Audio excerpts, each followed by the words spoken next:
You're watching SABC News live from Johannesburg. Here are your headlines.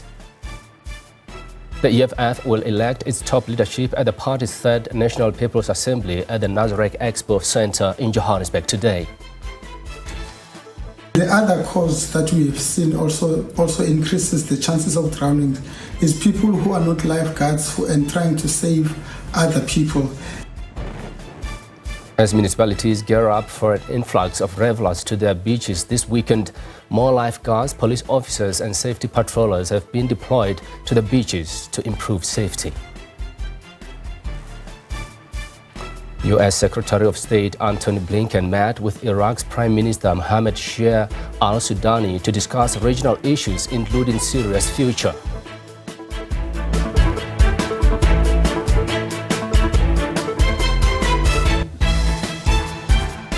You're watching SABC News live from Johannesburg. Good afternoon. Thank you for joining us here at the Week in Review. For the next 2 hours, we will be reviewing some of the biggest stories of the week. My name is Mareketa Makabe, and it's wonderful to have you with us, as always.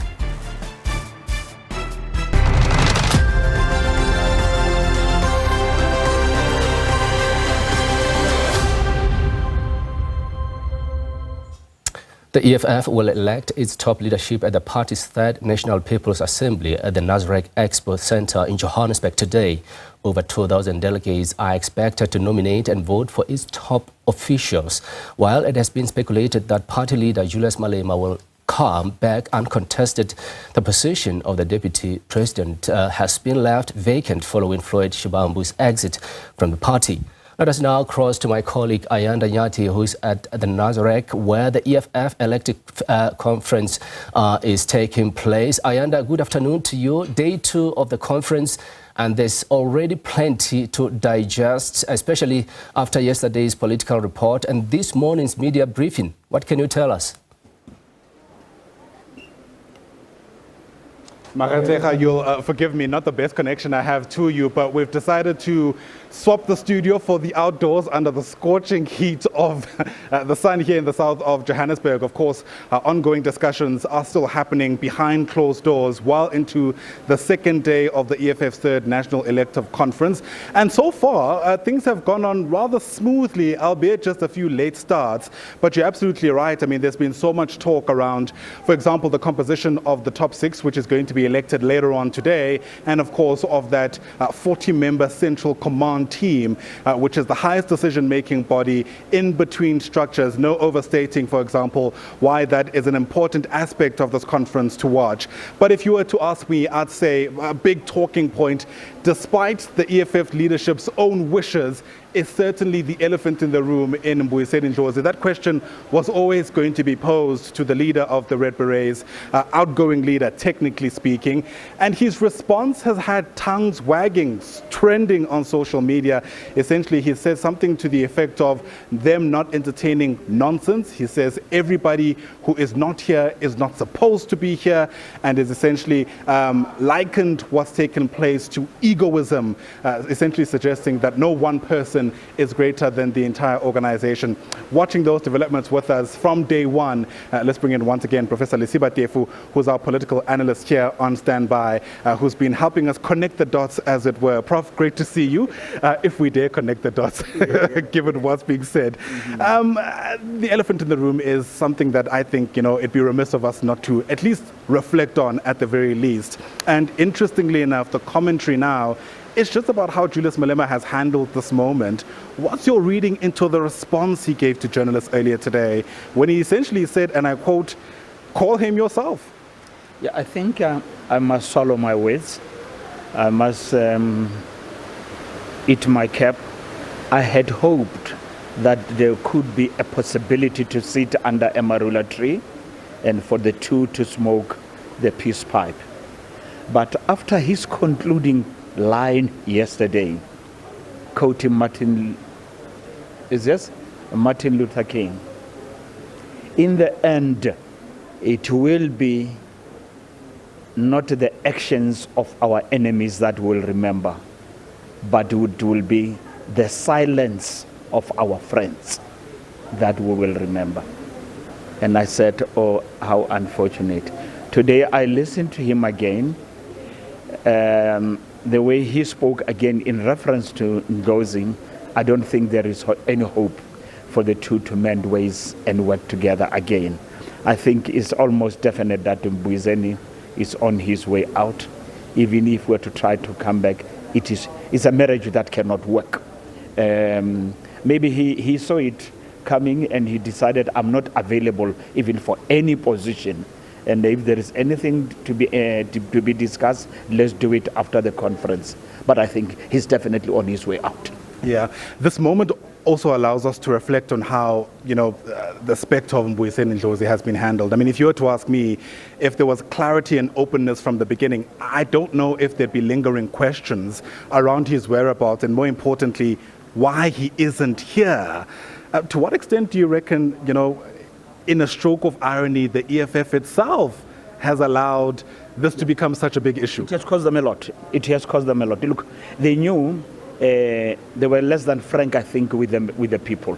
They should have just said from the outset, he's not going to be part of this, he's not coming, and if there are issues, they will be entertained later. This would not be a spectre that it has become. It will be from the opening line and to the closing line tomorrow.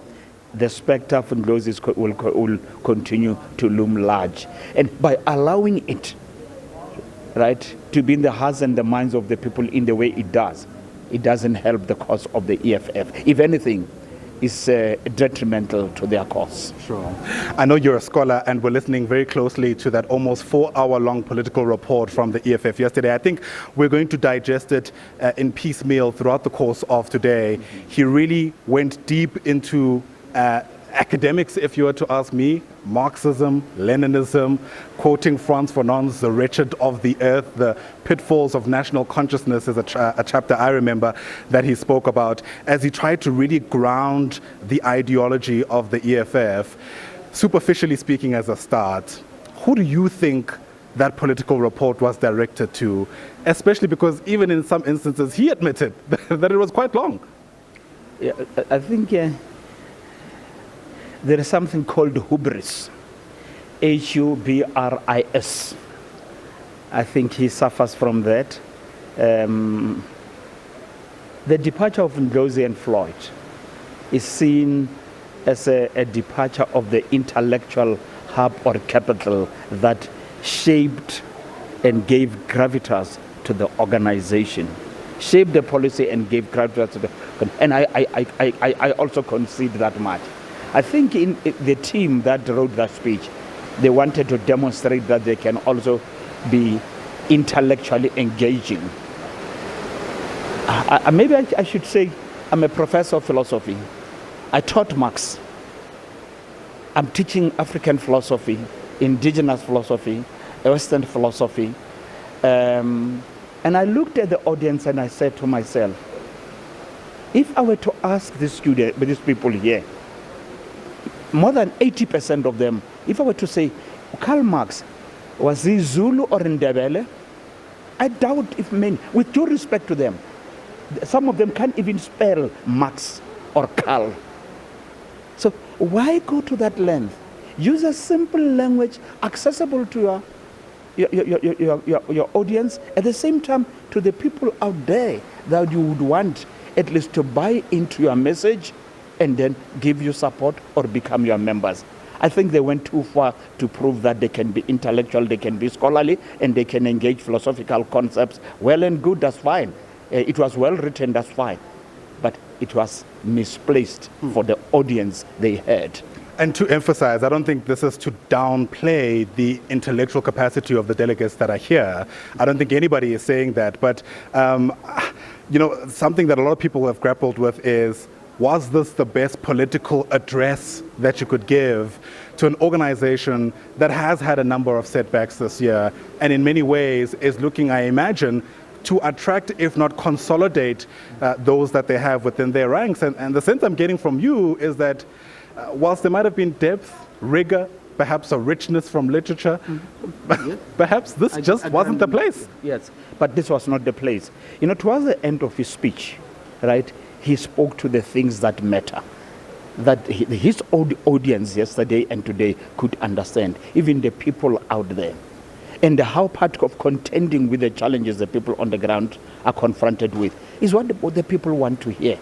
But that 25 minutes of Marxism, Leninism, it was misplaced, and it makes the speech too long. But towards the end, I agree with him. I think he was on course in terms of the issues that confront the country, both within and outside, in terms of Pan-Africanism, and also giving him credit that many countries today have EFF political parties that are even in government, that we also have an EFF president in Botswana. That fellow has been with him for quite some time, by the way. Right. And he's an EFF in orientation and articulation. And that's why when Julius was there, he was treated like a head of state. It was body meeting party, and then it worked for us. Maybe it will work for you tomorrow. And who knows, indeed, one day, Bogo can come here when Malema is being inaugurated as head of state. Is that a premonition? I'm only joking, don't worry. Once upon a time, he had the potential to rise, but to the highest office, I'm not sure. But maybe, because Jacob Zuma once said, in this young man, I see a future leader. He said those words when he was in Sechego, and there was a family occasion in Malema's abode.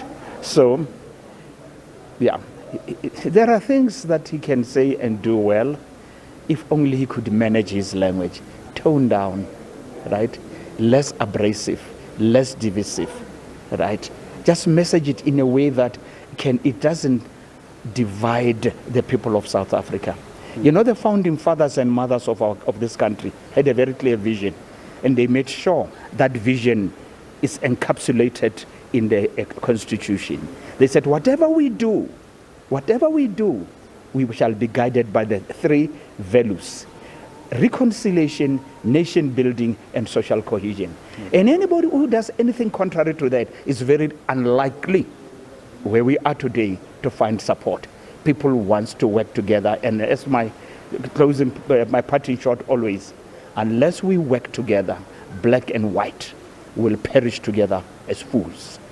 And on that note, we'll have to leave it. Professor Lesibatefu, always with a few tidbits to think about as we continue making sense of, let's face it, history unfolding. No matter where you are in the ideological spectrum, there is no overstating the role that the EFF has played in reshaping the country's political system. And that's why this continues to be an incredibly important gathering to watch. And we'll continue to do that as we keep listening into what's taking place, eyes, ears on the ground, as they say. And as soon as there's any other major development, we'll certainly bring it to you here on the SABC News Channel. For now, Makaketla, it's back to you in studio.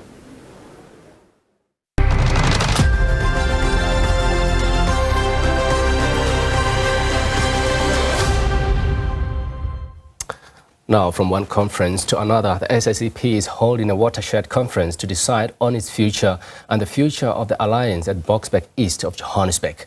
The last day of the conference will communicate the decisions which are expected to confirm the ongoing going it alone decision to contest the 2026 local government elections.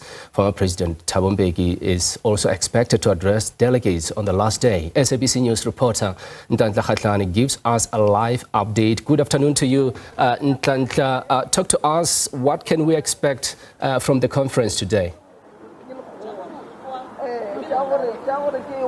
Yes, well, indeed, a very good day to you, Makaketla, coming to you right here from the SACP's conference in Beirut in Boksburg, where the party has come to deal with the modalities of how they are going to go at it come 2026 and going forward.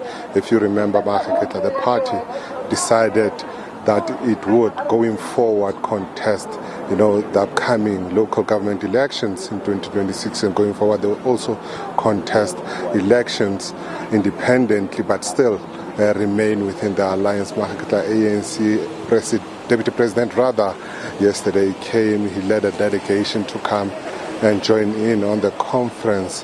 One thing that came out was that he understood where the SACP was coming from, and also he said that yes, indeed they have a point when they said they were not consulted, but after elections rather, but time was moving fast, and government had to be formed post-elections. But with me, I'm with one of the youth leaders here, the YCL National Secretary, Mzwandile. Thank you so much for your time.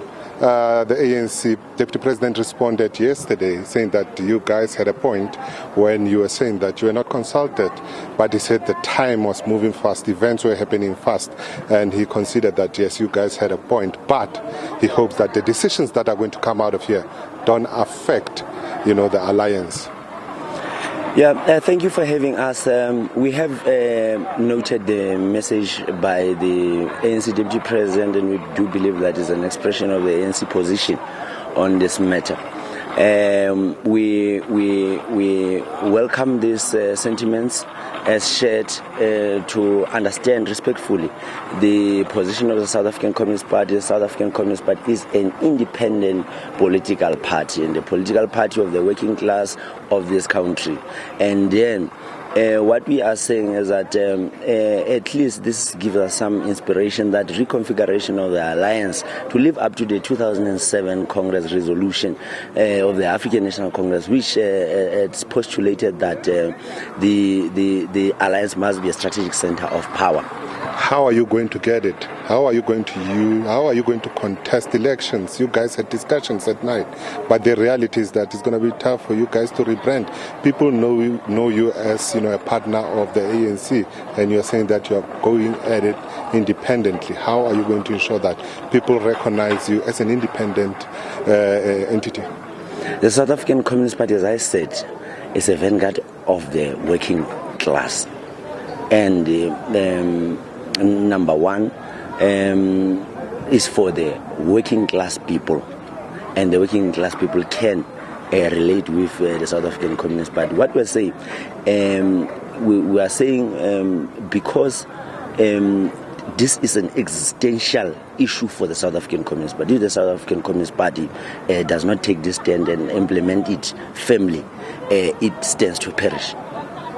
There you hear, Maheketla. If this decision is not taken, the SACP might find itself perishing. With that being said, it's back to you in studio. Thank you, Nhlanhla Kgatlana. That is our reporter there in Boksburg on the east of Johannesburg. Do stay with us. Week in Review continues after this short break.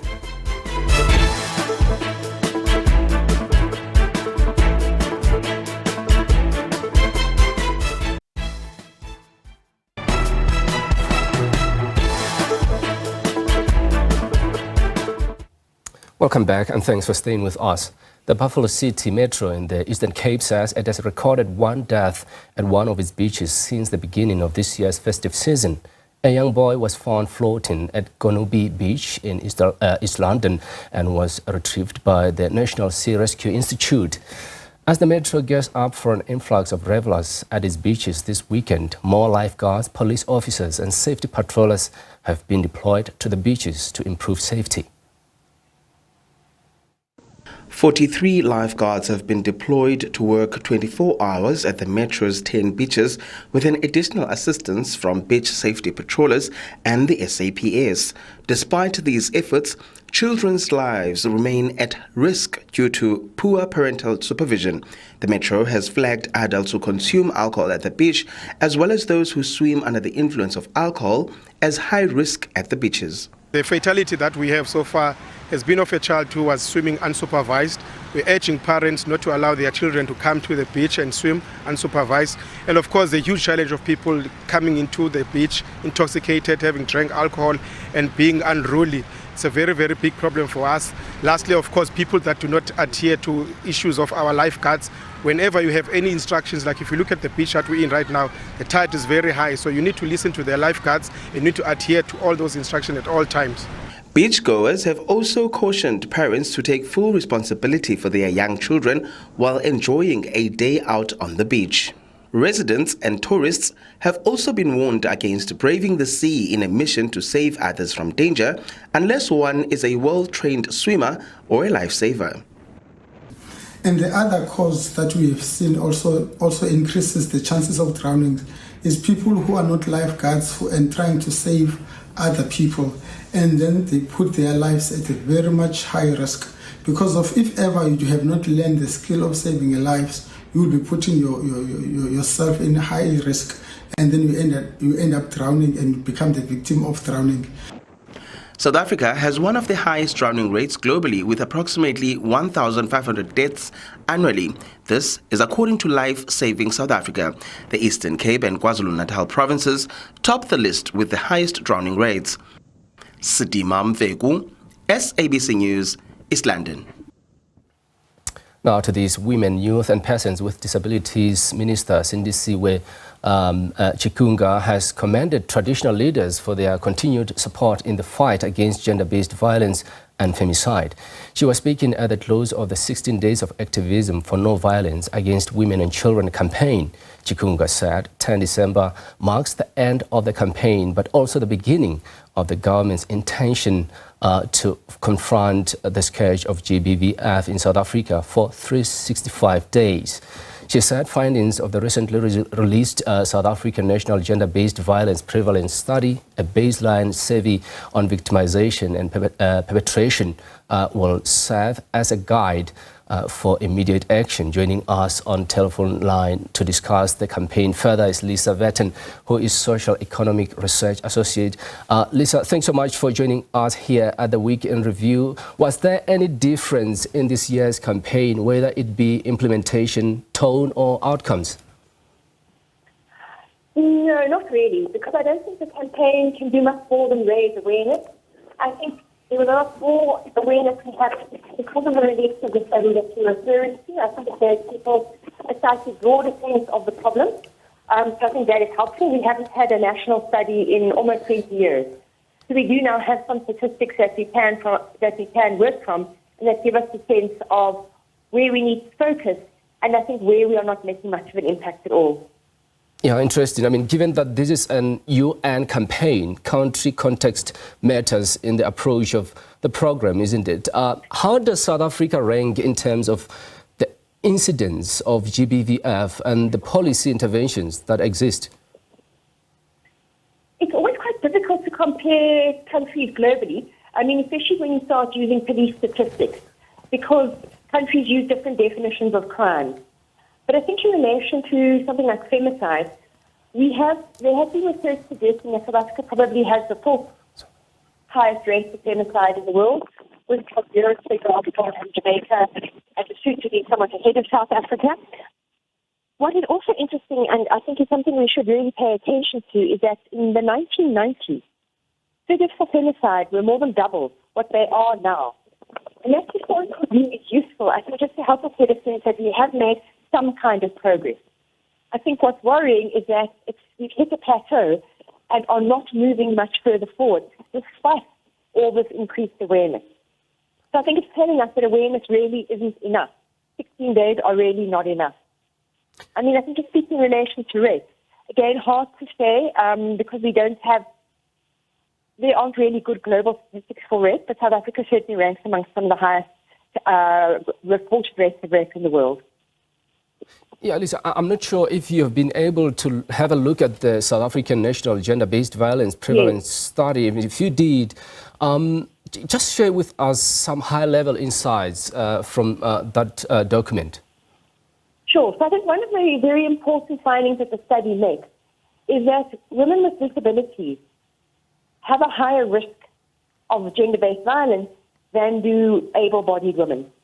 And that is important because they're a group who consistently gets overlooked.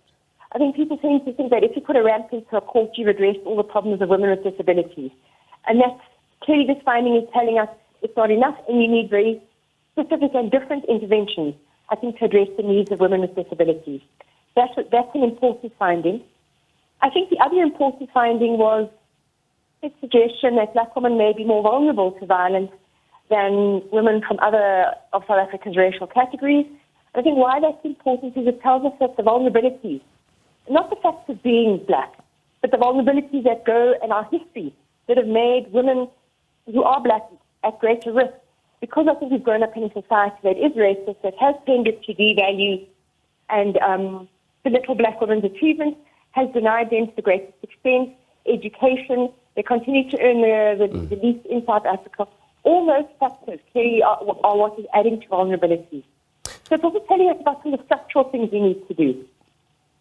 I'm glad you've raised those points, Lisa, because the minister says the recommendations of this study will contribute to our ongoing focus on prevention, enhanced protection for victims, and ensuring that perpetrators are held accountable. But what are some of the major challenges in this area from your observation? Well, I think one of the clear findings that came out of the study was that there needs to be much more attention to social care services. There was that in substance abuse treatment, because that seems to come out as a pretty prominent factor associated with men's violence. I think also hunger, so we have to look at some of those interventions. Also mental health. So I think when we look at that and we see that Treasury has been cutting funding to things like social care services, and in a province in Gauteng where we've also seen very significant cuts to social care services, that tells us that what we are doing has the potential to undermine what we know we should be doing. Then this issue of the lack of funding for structures like shelters has been, lamented. Just how acute is the problem of the lack of financial support? It is very serious. I think we've seen, due to the country's economic situation, that Treasury has embarked on this process of what's called fiscal consolidation. So all departments have had their budgets cut. And one of the things that does is it has an impact on services. So in Gauteng, for example, we saw a cut of 223 million rand to services. Treasury has told us there'll be yet another set of cuts this year. So again, we're going to have to see where will the cuts fall, what's going to be deemed less essential than other things. So I think this is a moment that challenges us to think, what is really a priority? I think to also use that old expression, that it's time for us to start putting our money where our mouth is. It's one thing to say how much we care and what a terrible scourge it is, but it looks like it's quite another to actually put aside the resources into the meaningful, impactful intervention. Yeah, I mean, with rural-based, provinces, there's issues there, Lisa. I'm sure you've been observing that. I mean, the under-resourcing of survivor facilities, for example, in the Eastern Cape was exposed as that province was outed as having just 16 safe space shelters for the entire population of the province. I mean, some with just 11 beds. How is this concerning, really? It is a concern. I think rural areas, not only in South Africa, but in most parts of the world, get overlooked. So another important problem, I think, in South Africa is the lack of mental health care once you move into a rural area. There are very few psychiatrists and not many psychologists. The waiting list can be months. People don't want to work in rural areas. And I think because the population is distributed quite widely, it means that people have to travel quite a long distance in order to reach a service. That then opposes additional costs which they may not have onto themselves, in addition to there being a lack of service. So one of the things we have to bear in mind is that that providing services in rural areas will cost more because you need to take in those issues of transport into account. So again, when we look at the budget, we need to look at how we're allocating it and what are the factors we're taking into account when we make those allocations. Lisa, thanks so much for your time. We appreciate it. That was Lisa Vetten, who is a Social Economic Research Associate, unpacking the all-important 16 Days of Activism initiative, which should be embraced even beyond the 16 days period. We will be right back after this short break.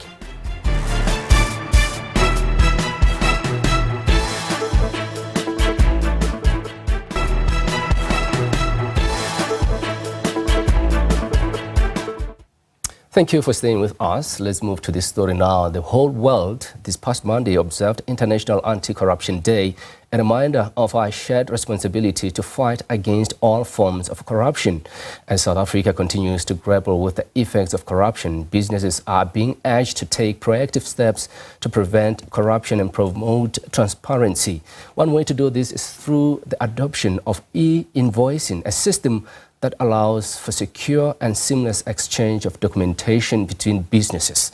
To discuss the benefits of e-invoicing and how it can help protect businesses from fraud and corruption, we are joined by Shannon Friedman, who is the CEO of VAT Modernization of South Africa. Shannon, thanks so much for staying with us here at the Week in Review. Welcome to the show. Can you explain what e-invoicing is and how it works? Sure. So, Makaketla, essentially what e-invoicing is, it's a way of businesses exchanging their invoices as well as other financial documents in a format that is a strictly data-based and, importantly, a machine-readable format. So what that essentially means is that the invoice is not only transmitted digitally, but can actually be automatically captured and processed by the receiving end's computer or ERP system without there being any manual or human intervention in processing that data on the other side.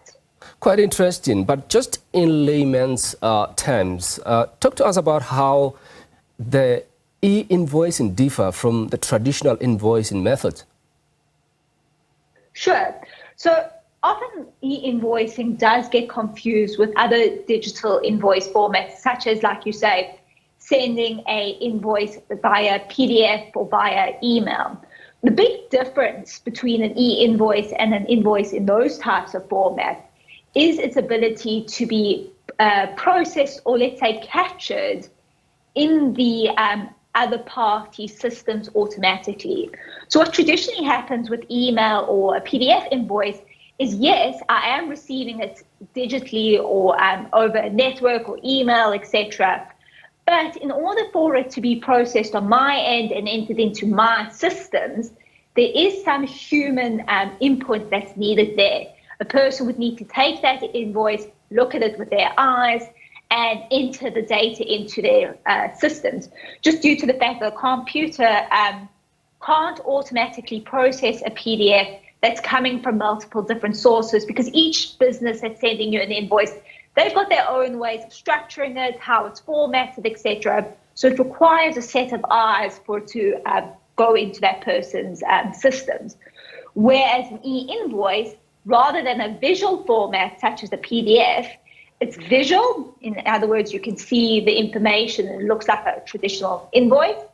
But underlying that format is also a structured data format. So something like an XML, a CSV, something that can be automatically processed by a computer, no human eyes are required, and that's essentially error-free. So it can just be automatically processed and entered into the receiving party's systems. And how long has it been there? It sounds new to me, and let's talk benefits here of using e-invoicing for businesses. So an increasing number of businesses, both in South Africa as well as globally, are adopting e-invoicing for a whole host of its commercial benefits, in addition to the anti-corruption and fraud-related benefits that e-invoicing embodies, which is things like increased security, increased transparency for management, auditors, etc. But for businesses, probably a big drive why businesses are adopting e-invoicing is, like I said, for those commercial benefits, such as increased efficiency, increased automation, that you don't need a set of human eyes to be processing what's going into your systems. And with that, what comes from that increased automation is increased visibility and transparency into what's actually happening with a business's transactions. Reports can be processed a lot quicker. You have a much better idea of what's happening with your accounts receivables, your accounts payables. Now that's got a whole other host of downstream benefits in terms of increased cash flow and increased ability to get finance from banks and other finance providers, because you've got a better control and a better visibility over your cash flow and what your transactions look like. It's really just all about speeding up what those traditional processes that we do day to day, and really taking all of that to the next level, such that things are more streamlined, more efficient, and more accurate. And you talk about transparency, which I think is one of the most important aspects of transactions. I mean, how can e-invoicing help businesses prevent corruption and promote transparency? So a lot of it comes down to the fact that, as you say, it increases transparency. And the way it increases that transparency and that oversight is simply due to the fact that you can automate the processing and capture of that data. Now, what that means by being able to capture that data a lot more quickly is you're able to visualize what that looks like in your systems, whether it's you doing reports or certain spreadsheets for you to be able to visualize what's actually happening within your business. But because you're able to do that, and you're able to do it a lot more quickly as compared to traditional means, you're able to spot developments in a lot more real time. So if there are things that seem a bit outlying or a potential indicator of fraud or corruption, either happening from outside or internally within the business, you're going to see those red flags emerging a lot quicker than you would if there were those traditional delays of manual data entry, the delays that come with that, and just that people are much more bogged down in the manual work of processing data and, filling all those checkpoint steps, as opposed to actually, having all that data structured and in place and being able to see what's going on with it and therefore what businesses can do with it. And Shannon, can you just share with us some examples of how e-invoicing has helped businesses in other countries prevent corruption? Absolutely. So from an internal perspective, businesses are able to identify a lot more quickly outlying transaction behavior, whether it's, an outlying invoice amount, something that seems a bit different from normal, or outlying credit note activity, a very common area where internal potential fraudulent behavior can take place. Now, majority of the time, obviously, this is just serving as red flags. Majority of the time, there probably is a reasonable explanation why these outlying behaviors are happening. But it really just comes down to the fact that e-invoicing allows businesses to identify this a lot more quickly and investigate it accordingly. In addition to that, in addition to the point of internal fraud, where e-invoicing also comes in as a very effective protector against corruption and fraud, is those fraudulent threats that come externally. So things like risks to your cybersecurity, cyber threats, phishing, and that's just because of the security mechanisms that e-invoicing embodies. The fact that you are exchanging files that have much more sophisticated encryption, the fact that they've got digital seals attached to them, which allows you to authenticate the authenticity of the invoice isn't actually coming from the company it purports to be coming from. And additionally, the fact that your invoices and your other financial data is being transmitted over a much more secure network where you've got a lot more control over who's accessing that information and who's commenting and communicating on that. And we all know the effects of corruption, Shannon. I mean, the ordinary people in the streets are affected by that. But how does e-invoicing align with the broader goals of International Anti-Corruption Day? So big application of e-invoicing and something that we're seeing internationally and something that South Africa itself is looking into is implementing e-invoicing in such a way that not only are businesses required to exchange that information with one another, but also pass on that underlying data to bodies like the SARS revenue collection, such that things like those regulatory bodies have a lot more visibility over businesses' underlying transactions. First of all, and the big application here is in terms of VAT collection, but making sure that it's a lot more difficult for businesses to underreport or manipulate results when it comes to VAT liabilities and tax collection. And things like that alone will have a large impact on the public and the country at large, just due to the fact that when it comes to collections, what we experience in this country is over 50 billion rand each year being leaked out of the system due to manipulation of transaction data and that actually being leaked out of the system, when it should be rightfully going to government, going to the country and being invested back into those people, into the country that you, as you say, are affected by corruption on a larger scale.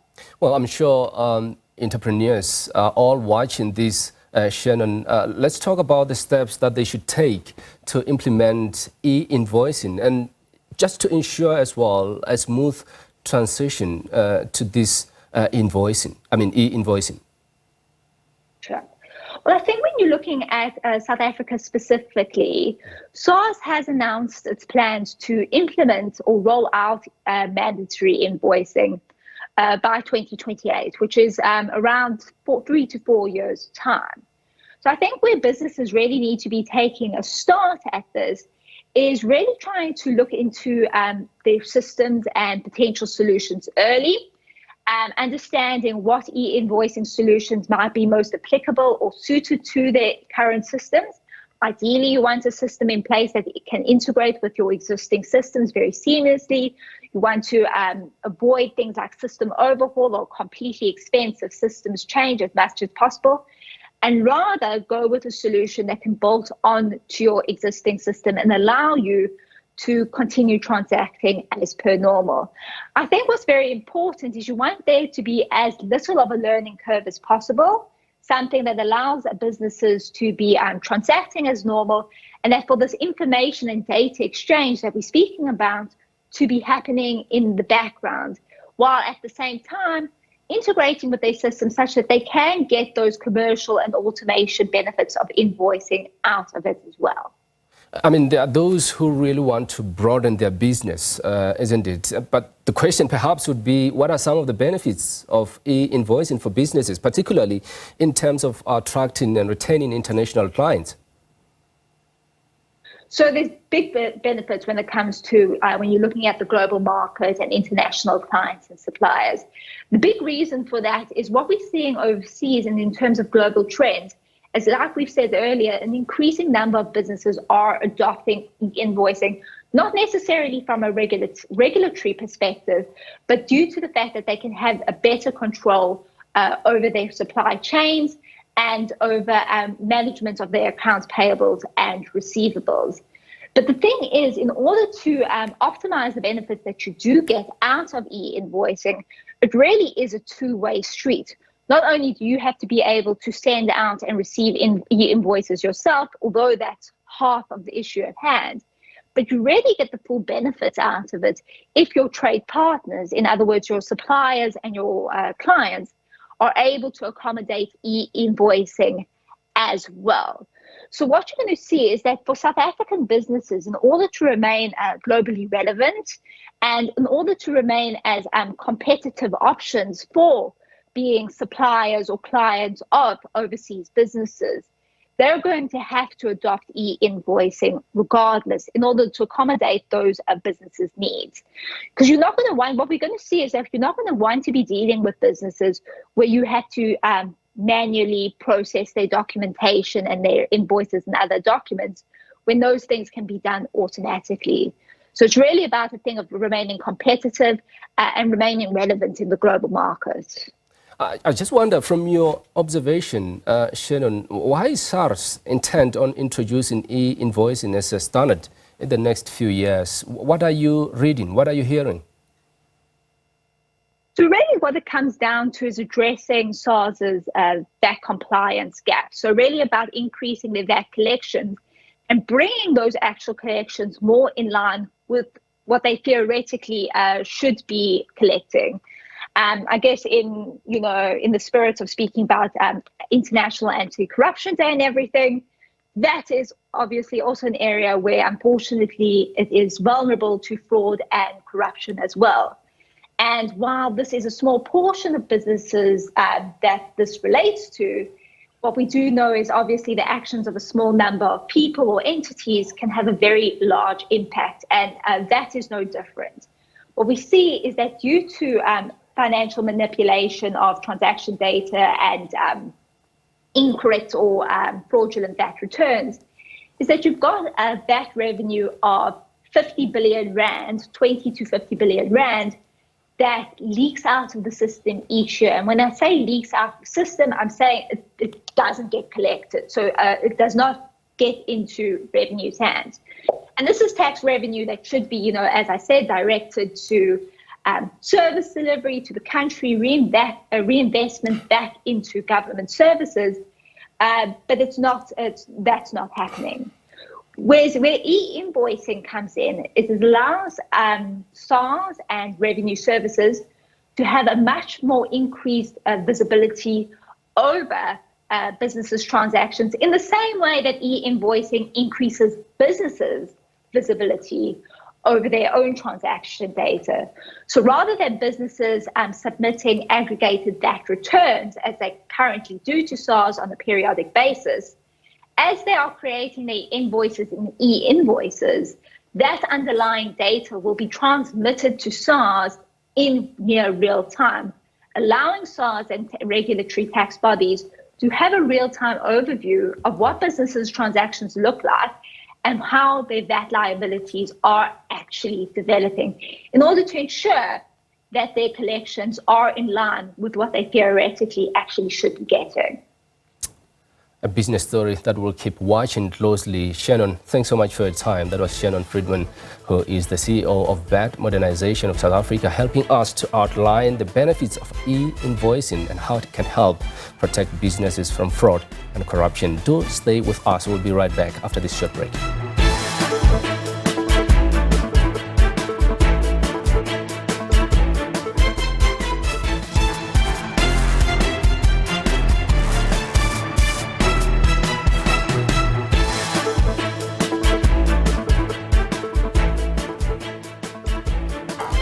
You're watching SABC News live from Johannesburg. Your headlines this hour. Thousands of MK supporters are expected to attend the party's first-year anniversary celebrations at Durban's Moses Mabhida Stadium this weekend. Botswana's government has decided to lift vegetable import restrictions. And in international news, Syrian rebel leader Ahmad al-Sharaa says he will close the prisons and hunt down anyone involved in the torture or killing of detainees.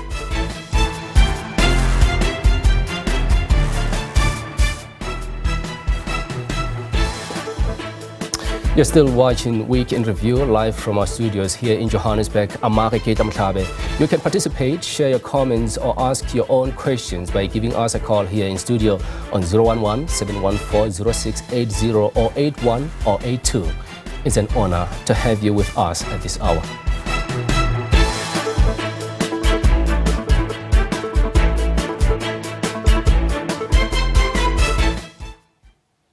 We start with this recent statement by the police in Limpopo regarding the operational hours of liquor outlets in the province has caused unhappiness in the liquor industry.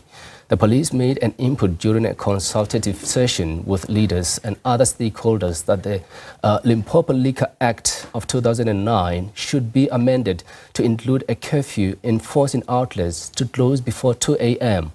Liquor traders in Limpopo have rejected the proposed reintroduction of a curfew on the sale and distribution of alcohol across the province during the festive season. There's been mounting opposition to a proposal for an earlier closure time of liquor outlets during the festive season in Limpopo. The submission made by the provincial police suggests that traders operating under the Limpopo Liquor Act No. 5 of 2009 need to abide by a proposed curfew. While the curfew hasn't been implemented and is just a preference by some leaders, the SAP's top brass have previously made public utterances about reducing the 2 a.m. curfew. While the curfew hasn't been implemented and is just a preference by some leaders, the SAP's top brass have previously made public utterances about reducing the 2 a.m. curfew even further. Remember, we had instances where the trading time for liquor was 12 o'clock.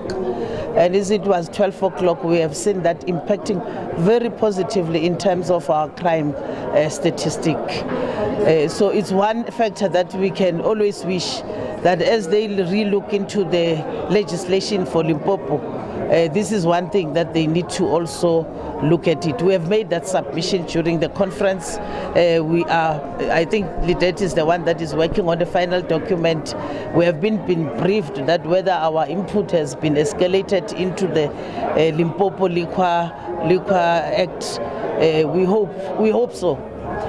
What is your input, PC, as the police? Our input is that 12 o'clock at least, we say, there should be closing time for taverns. Popular outlets in Polokwane have outlined several reasons as to why a curfew would not be feasible.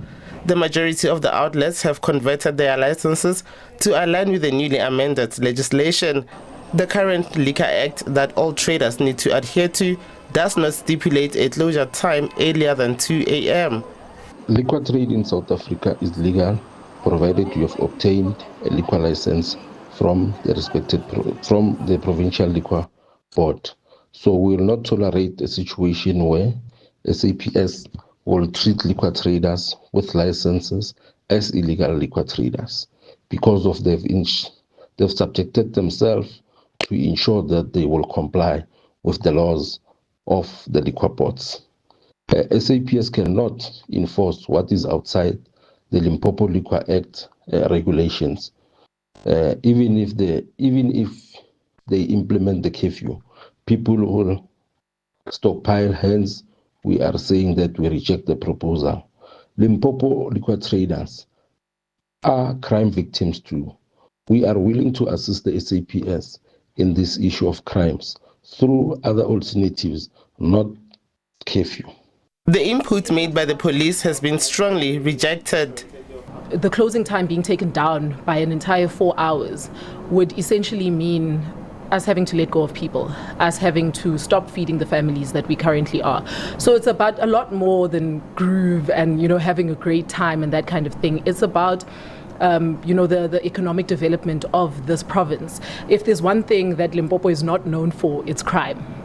I know that the measures are being put into place because of the said crime statistics and what have you. So for us as an establishment, we are up in arms. This is definitely not something that we would take lying down. We have placed submissions of our own. Firstly, if you close down at 12 o'clock, people will still get their liquor.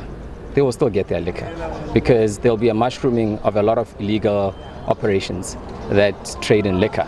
So your so-called shebeens. There'll be a lot of unknown places that'll pop up and everyone will know where to get their liquor. Unfortunately, that happens. It's a sad part of our situation. So then you'll need to invest in law enforcement and the cycle will keep going and going and going. So if you do that, it doesn't address the problem of the culture of people wanting to have a drink after hours. So the only thing that'll happen is that you're going to get more shebeens. Meanwhile, an artist movement in the province has held a meeting with the Limpopo Economic Development Department. They were informed that hours of trade will remain as stated in the Act, which is operational hours ending at 2 a.m. There is no way we can allow leaders or subs to come with that ruling now or change or amend that operating time for liquor outlet. As far as we know, we've engaged Lidet yesterday. They've indicated that they are members being liquor outlet. They must operate until 2 o'clock. So as far as we know, the artist will perform until 2 o'clock. The new Liquor Act will be in effect as of January next year. Discussions will still be held and submissions by all stakeholders will be considered. We need to go and find each other, because the biggest problem that we have is that when we implement policies without probably finding each other and explaining to our people to say, we just came from an investment conference where more than 120 billion has been pledged. For it to be realized as jobs, we must be able to fight crime. So crime, the hours, selling alcohol, it definitely having an impact on the crime. But let's continue to work together. So it will still be discussed. Whether it will be 12 o'clock or 2 o'clock, it will still be discussed. We are still continuing with that process. Let me just leave the matter to the MECs. As soon as they are done with the work they are doing, they will be able to brief us, and when they brief us, we'll be able to share with you the way forward. But just remember that whatever is going to happen, the interest of the people of Limpopo will always be number one. In a consultative session with stakeholders, the Limpopo Economic Development Department focused on a second gazette that was issued under the new Act. It highlights the position of the department that it needs to consider the time of closure of outlets to 2 in the morning. Katlego Nyoni, SABC News, Polokwane.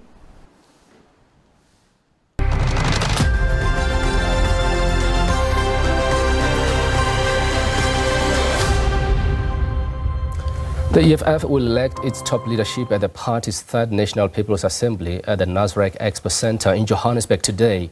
Over 2,000 delegates are expected to nominate and vote for its top officials, while it has been speculated that party leader Julius Malema will come back uncontested. The position of the deputy president has been left vacant following Floyd Shibambu's exit from the party. Let us now cross to my colleague Ayanda Nyati, who is at the Nasrec, where the EFF elective conference is taking place. Good afternoon to you, Ayanda. How are the proceedings going so far? Well, Mahaket, I can tell you it's still a matter of hurry up and wait. Those behind closed doors discussions are still ongoing. The organizational report from the party is likely to be ventilated by delegates, and then there's going to be a report from the outgoing Treasurer General, who's going to take stock of the party's finances.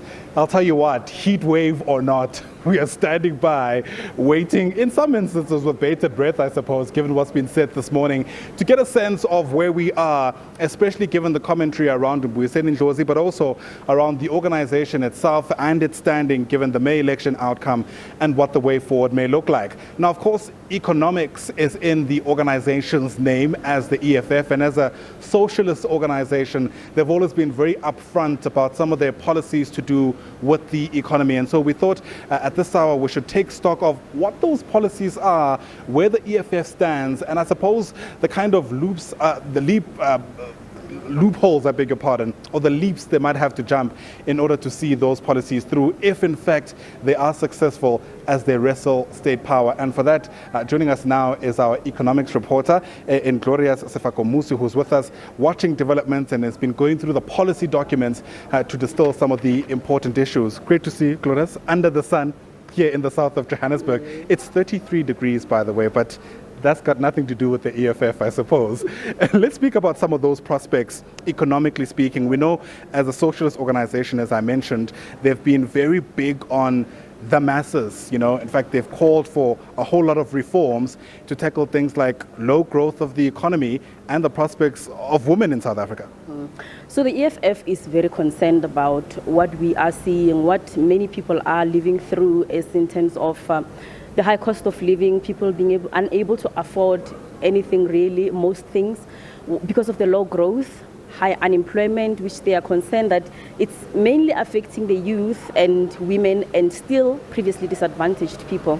So they are concerned that because of this low growth, we are seeing deepening racial inequality, where the face of poverty, unemployment is still black people. They are calling for transformation of the economy. Well, they are calling for the transformation really of many sectors in the economy. They are concerned about what is happening in the energy space. We saw yesterday at the opening of the conference, the leader of the EFF calling for an inquiry into load shedding that has really impacted the economy. In terms of, we've heard from the Reserve Bank saying that load shedding was taking about 1.5% of growth.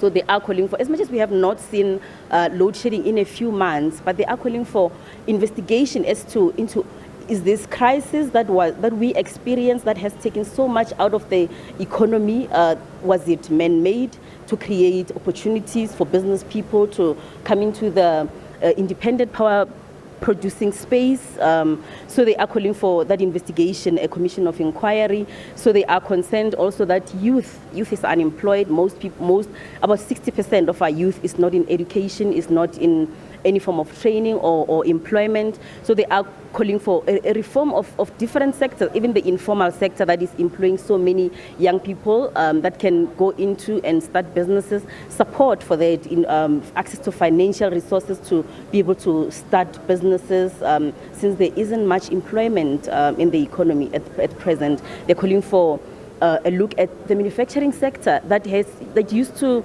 contribute about 23% to GDP, and now it's sitting at about 12%. And as a result, that is also the making of the energy crisis that we experienced, that affected so many manufacturers that they couldn't plan, and the logistics crisis as well, where they manufacture but then they can't move their stock outside the country to markets. So they are calling for a look into all those things. Yeah, of course, the issues at Transnet have been well documented, and no doubt those will feature in what the EFF says needs to be fixed in the country. You mentioned the Reserve Bank. I mean, the party has been so vocal in the past about ways in which they want the mandate of that institution to be changed. We know currently the Reserve Bank is focused at protecting South Africa's currency. What's the EFF calling for? So the issue of the Reserve Bank, it's not a new issue. We have seen the ANC also calling for the same thing. They're calling for the nationalization of the Reserve Bank. They are concerned that the fact that the Reserve Bank has shareholders, some of them that are foreign, not South African, that there needs to be a nationalization of the Reserve Bank so that it's state-run. So they are concerned that the mandate also is narrow in terms of its impact on economic growth. We've seen in the past, with the high inflation that we've experienced, the Reserve Bank hiking interest rates, which means businesses and individuals had to pay more for their debt. So businesses would not take even more debt to try and grow their businesses, because you pay more when you're taking on more debt. So they are calling for the Reserve Bank to be reformed in terms of its mandates of price stability, to add more, to see how it can add to economic development and reindustrialization of the economy, to try and create jobs. So we are seeing them also calling for the governor of the Reserve Bank to be appointed in a fashion like, when they are appointing judges, where it's a public interview, right, and Parliament is involved, not just the President appointing the Reserve Bank governor. And they are calling that to do away with the private shareholding of the Reserve Bank, saying that the fact that there are foreign shareholders on the Reserve Bank, it means it's a threat to security, to national security. So they are calling for changes in that space, also to reform the mandate of the Reserve Bank. We'll see how how far that goes. Absolutely. We also know, of course, there's been a lot of conversation around the nationalization of the country's mines, mining a huge contributor to the GDP in South Africa. Very quickly, because I'm told the former president, Thabo Mbeki, might be speaking at the SACP's conference in Boksburg. Where are we insofar as that is concerned? So the EFF is calling for nationalization of key sectors like the banking industry, mining, and telecommunications, saying the nationalization should also be accompanied with reindustrialization, and that they use land reform as well. They're calling for that, and the implementation of land expropriation without compensation. They're calling for these sectors, a state bank, so that there is access to finances by previously disadvantaged people. We know there has been issues in terms of banks being accused of favoring more white people than black people. So they are calling for a state bank that will look at more favorable to those previously disadvantaged people, to try and grow the economy and to create jobs. All right, Glorious, thanks. Indeed, of course, there's plenty more to be discussed. As I mentioned, economics is in the EFF's name, and so a big part of what their own messaging has been about is certainly around changing the economic prospects of the South Africans, which they feel they represent. Glorious Sefakomusi is our economics reporter here at the SABC News Channel. Once again, thanks very much indeed. That's my lot for you here at Nasrik, but of course, I leave you in very safe and capable hands in Mfundo Mabalane. She'll take over from 2 o'clock as we continue making sense of day 2 of the EFF's Third National People's Assembly. But we're watching a number of developing stories for you. In Boksburg, the former president of the ANC in Thabo Mbeki is currently attending that organization's 5th National Congress. In fact, they're on day 4 of that particular gathering. And in fact, the former president, I understand, is now taken to the podium. Let's listen in. That will be the preparatory committee. We'll then start the process of organizing this. An inclusive process. So I'm quite sure the party will get an invitation from that preparatory committee to say we are proposing that national dialogue should start at such and such a point. The party, you are invited, you are allocated 20 delegates, this will be the agenda, and so on. This is what all of the parties in the National Assembly will be invited. The party is not in the National Assembly, but it will be invited. So, comrades, what is therefore, it's going to, I'm pretty certain that the President, Head of State, President Ramaphosa, will indeed make this announcement in order to kick off this process. So, Comrade Chair and Comrade General Secretary, what is important for the party is I think the party needs to look at this matter. This is the very first time that all our people will be coming together in all their echelons to talk about the future of South Africa. And President Ramaphosa has made this point that what comes out of that, because it's the people speaking, that must be binding on government. That's the importance of the outcome of that process. Now, the party must therefore ask this question. Comrade Blade said something in an earlier occasion. Blade said correctly, I understood it.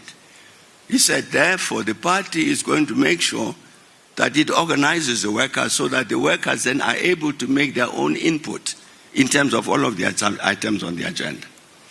That's the kind of approach that's needed.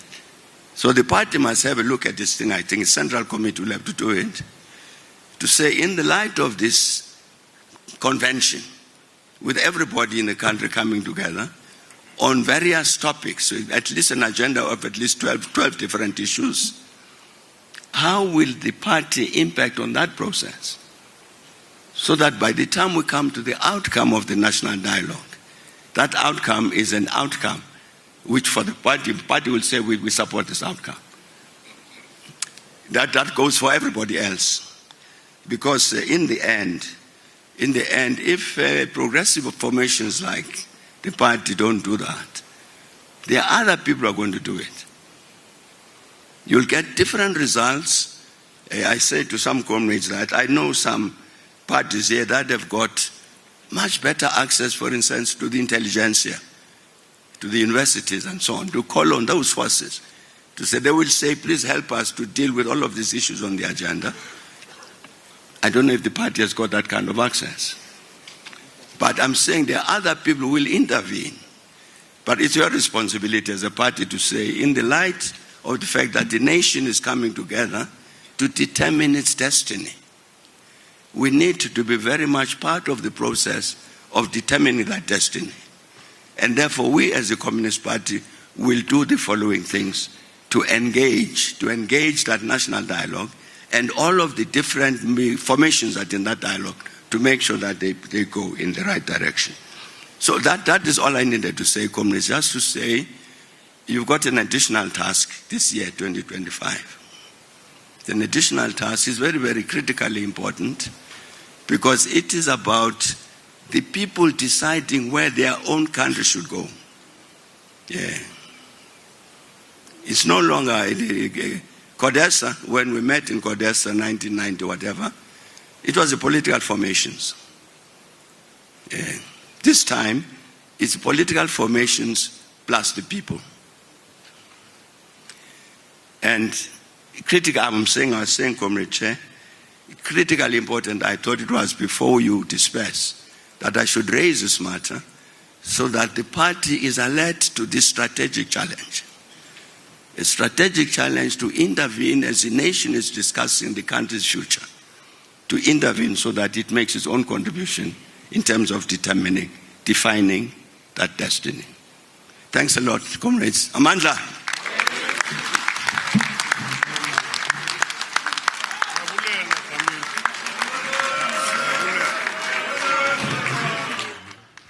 All right, former President there, Thabo Mbeki, talking or addressing delegates, SACP delegates at what is deemed as a watershed conference to decide on its future and the future of the alliance in Boksburg on the east of Johannesburg. Of course, former President Thabo Mbeki saying that all people are now coming together to talk about the future of the country. He also emphasizes on the ANC Central Committee that, in his view, should have party members sharing their views about the path, which the ANC find itself on to determine its destiny. And of course, he was also quite emphatic on the engagement which should be had during the upcoming national dialogue. Former President Thabo Mbeki there talking to or addressing the SACP conference in Boksburg. Now to this, thousands of MK supporters are expected to attend the party's first year anniversary celebrations at Durban's Moses Mabhida Stadium this weekend. The party obtained the most votes in KwaZulu-Natal with 45.3%. However, it did not win an outright majority, forcing the formation of a government of provincial unity. The party holds 58 seats in parliament. Former ANC President Jacob Zuma became the party's first leader in history to challenge the ruling party at the polls.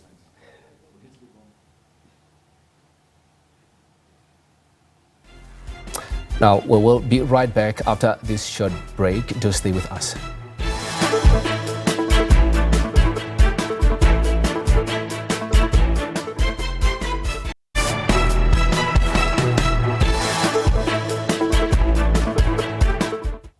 Welcome back. It should come as no surprise that visual artists have been creating waves in the music business for years, given that music and art are two forms of expression that are intrinsically linked. This weekend in Johannesburg, the music and visual art fusion, an unimaginable immersion for art lovers event will be taking place. Through this special partnership, music and visual art will be combined to provide spectators with a multi-sensory cultural experience.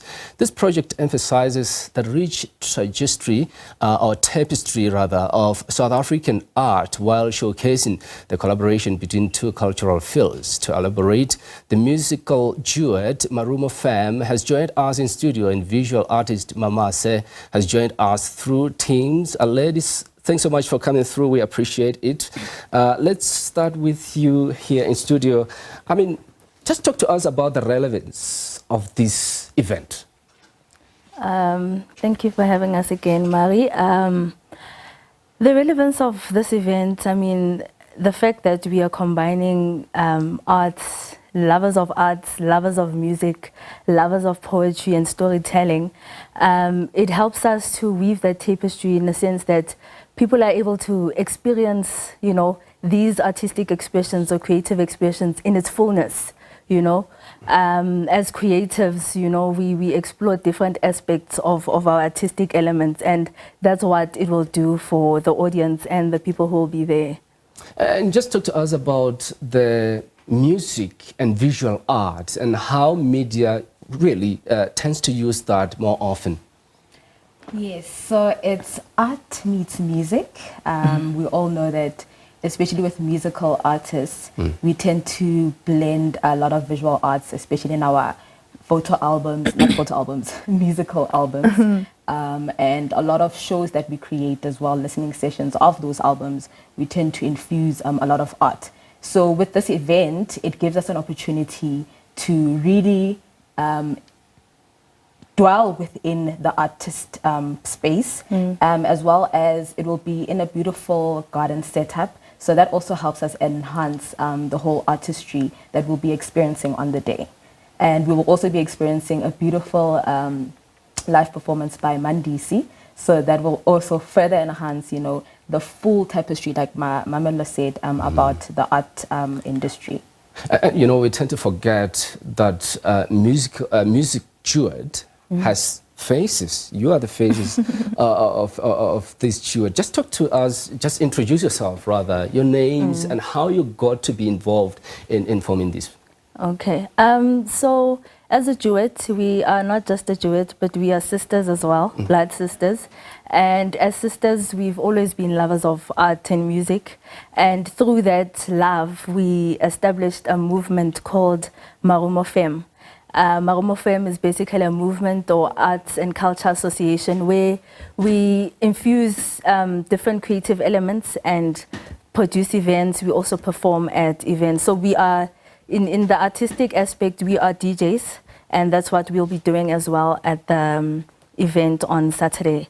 So we'll be the DJs or music curators of the day. And your names as well, I'm sure. Yes, I'm Kopano. You're Kopano. Yes, and we are the Pule sisters. Mamelo and Kopano Pule, yes.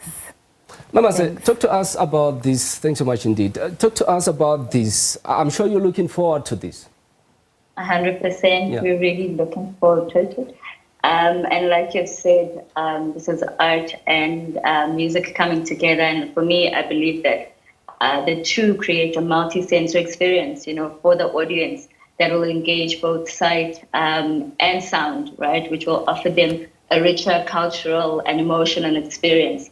So I believe that food is also a form of art, and 250 on Cedar has really put their best foot forward, and that's what's called soul food. So we really encourage everybody to come through and enjoy the event. And how would you explain your musical style? Because there is creativity in there. Just talk to us about how you pick, the way you play those lines. I wish I played. I am a visual artist. Yeah. So I'm a painter. Okay. So my specialty is oils on canvas. I am based here at August House, which is an artist residency in Johannesburg. And my works mainly explore the themes of identity. So I seek to answer the questions, the 5 essential questions of life, which is who am I, where am I from, what can I do, why am I here, and where am I going? So that's what I generally play around with, but visually, so painting. Yeah, indeed. And how do you go about choosing what you have to communicate through art? Because I think that's quite important. The message that you'd really love to put out there. I think it's literally what we actually go through, right? You do find artists who decide to go surrealism and paint dreamlike paintings or sculptures.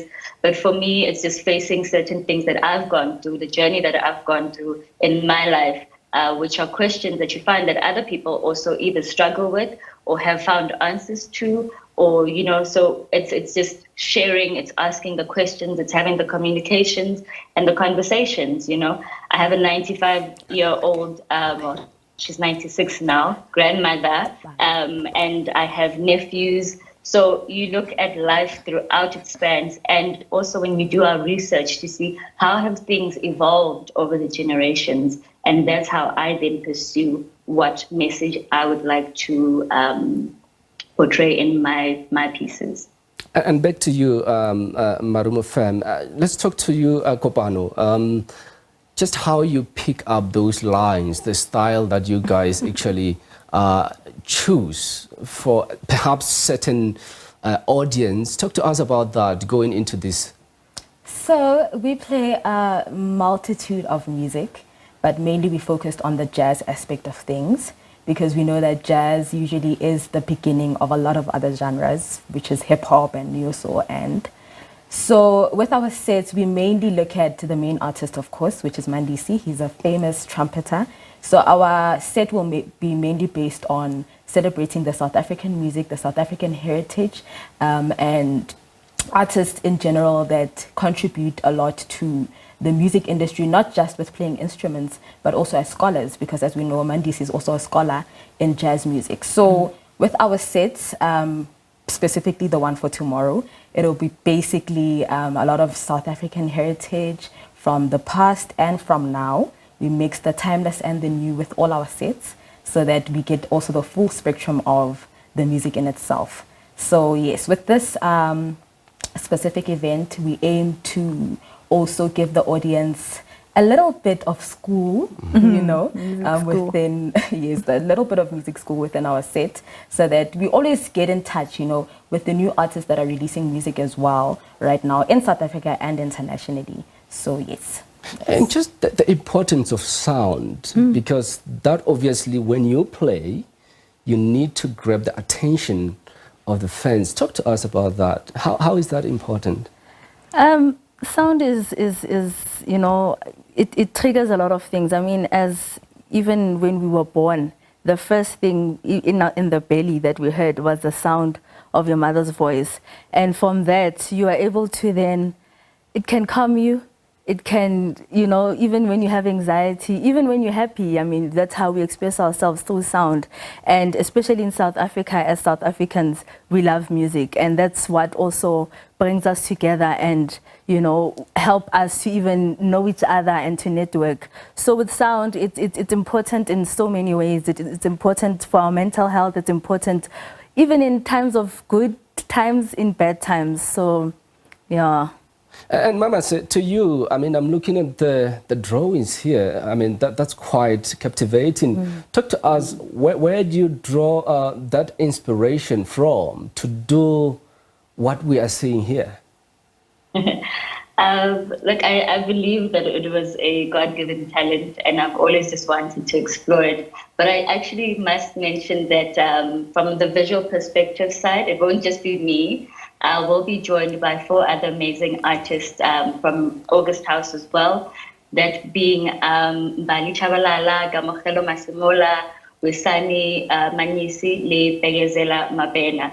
And you'll see that together we offer different forms of art. You'll have myself and Gamo. You'll find that we are more towards the portraits side of things. And you'll find that the rest of the guys are being more abstract-based artists. So I think we'll be providing a variety of visual arts on the day specifically. And how we've curated the show is to also be able to complement our jazz-infused artists. So, yeah. And do you think such collaborations have been getting the attention they deserve? If not, what seems to be the problem? I think it has been done. I think it's just a matter of being able to do more of it and on a bigger scale. I think we need a bigger voice or a platform, if I may say. But I think as we are coming together now and having giants such as the phenomenal Mandisi, I think, you know, we're actually starting to make a mark. We need to then brainstorm from there. How do we take such platforms further and having a bigger reach, having more people showcase it? You know, so we really do appreciate platforms like yours that give us airtime to be able to express ourselves, to be able to tell more people about the events, that they may be able to come through and experience what we have to offer. All right, Babalo, let's come to you. What can we expect from you guys in the near future? I mean, as Marumo Fem in the near future, of course, on Saturday we'll be at 250 on Cedar, but generally we also host our own events. And we usually curate, there's a new event that we're going to have in April during International Jazz Month, the Heroines of Jazz. But yeah, just watch out for our social media pages and CompuTicket platforms. And Kopano, what's your message to the fans who will be anticipating your performance there? My message is, come for a good time, come to relax, come enjoy, and have a multisensory artistry experience where you will explore different types of music, different types of artists. Like our sister said, there's oil artists and portrait artists. And just generally come and take off your shoes. We're in a garden space at 250 on Cedar Street. So yes, just basically come and enjoy yourself. Babalo, as well as Kopano from Room of Femme. Thanks so much for your time, as well as Mama said. We appreciate your time indeed, and I'm sure a lot of fans are looking forward to the event. Thank you. To stay with us, the Weekend Review continues after this short break.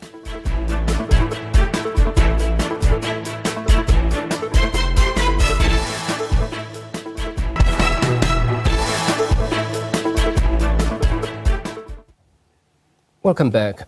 The Special Investigating Unit, SIU, plans to go after those who are doing business with the state and some government officials in a bid to get to the bottom of the alarming food poisoning incidents in the country.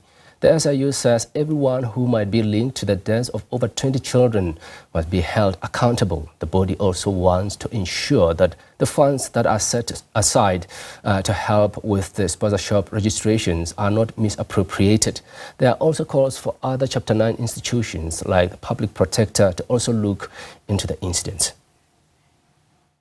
As communities are left on tenterhooks following the food poisoning incidents in the country this year, after more than 20 children died of food poisoning in less than 3 months, the SIU now wants to start their own probe into the matter. We come in particular, to contribute where there has been malfeasance, where there are indications that there are wrongdoing, there's irregularities. We really want to come in. You can't have companies that have been implicated in wrongdoing, in corrupt activities in some instances, colluding with state officials, continuing to do business with the state. Most of the incidents are linked to Spaza shops that are selling expired foods, some contaminated with poison. Ordinary South Africans also want to see broader investigations. Civil society and some political parties want some Chapter 9 institutions like the Public Protector to also probe the matter. What is the ingredients that are actually in the goods that have been bought? What is it that is specifically poisoning children? 2, if we find that there has been nefarious activity, people need to be arrested. The food that is brought in from customs, whether it's at the port or through flight, has it been checked? Has it been South African approved by the SABC? And if not, people need to be arrested. ATM can confirm that President Zungula, following incidents of food poisoning in communities, has formally written to the Public Protector requesting an investigation into the alarming rise of foodborne diseases in South Africa, which are linked to the sale of expired and decayed goods. This ongoing crisis continues to cost our country many lives, especially amongst young people. This dire situation raises critical concerns about the government negligence, particularly within the Department of Health. Government has set aside about 500 million rand to empower rural, township and Spaza shop-related businesses. The SIU wants to ensure that this money is used with integrity and not looted like the COVID-19 funds. The President announced that there would, in the registration of Spaza shops, assisting the South Africans to register and run Spaza shops. There's a fund that has been put aside, but already there's public comments that we need to make sure that we mitigate any corruption against that fight. And that's where we come in, to make sure that there's corruption risk assessment done. Even beforehand, the Health Sector Anti-Corruption Forum must really step up and come to the fore and really contribute. This is all of us' responsibility. Meanwhile, the SIU wants to see that whistleblowers who might come forward with information linked to the food poisoning incidents to be well protected. Patricia Fasage, SABC News in Pretoria. Table Mountain is one of the most visited places on the continent, a citadel on the southern tip of Africa, rising 1,000 meters above the people who have settled in her fort for centuries. Is the ideal place to follow the sun as it rises and sets over the mother city.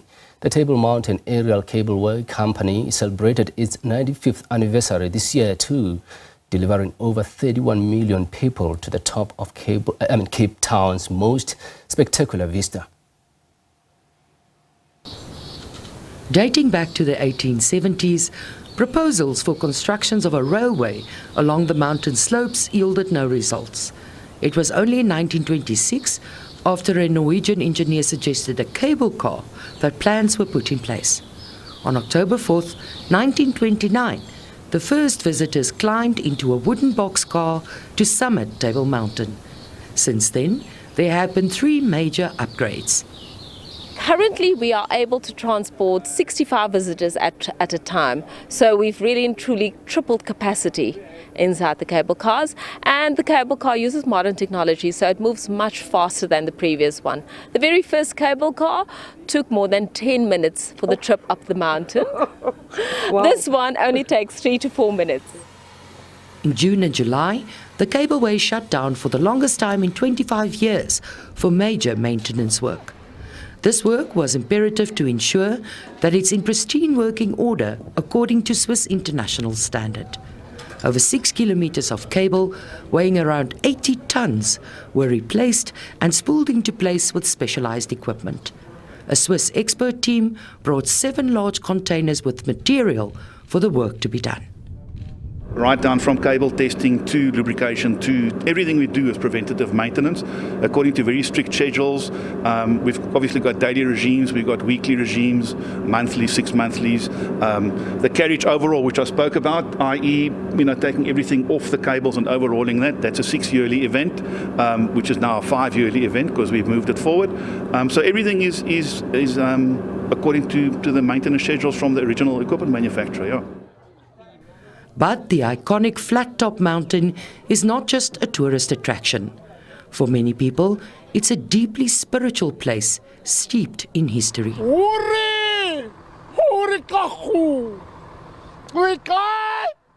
The language of those who once spoke it echoes across the face of the mountain. Chief Oki's call is the one the mountain seems to remember from a long, long time ago, a language it heard for centuries. Long before Westerners reached the southern tip of Africa, it was the first indigenous peoples who named the sacred place. And the original name, if I may say so, is Urikwaga.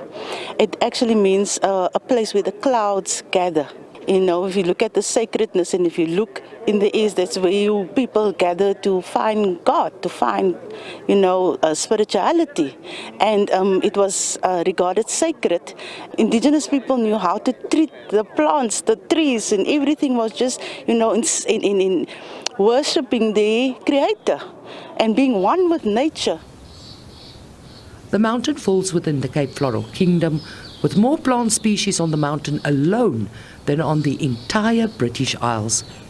It's also the only landmark on Earth with its own designated constellation in the night sky. Following the sun to its top or its slopes or just gazing at it. Table Mountain, Urikwaga. It remembers, carries, and will always have many stories and secrets to discover. Mariska Botha, SABC News, Cape Town.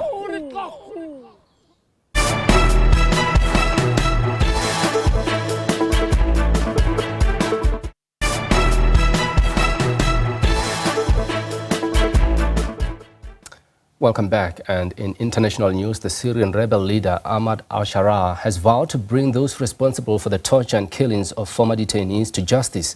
Many prisoners in Syria, most of whom were tortured, have been freed following the fall of the government in that country. Yesterday, mass demonstrations were held in Syria to celebrate the downfall of former President Bashar al-Assad. It's been nearly a week since rebels drove him out of power, ending more than 5 decades of authoritarian rule by the Assad regime. Well, that's it for today. Join us again here at the week ahead, tomorrow at 12 p.m. here on the SABC News channel. SA Today continues with the news at the top of the hour from myself, Margaret Kitlamatlabe, and the rest of the Week in Review team. Thank you for watching. Take care.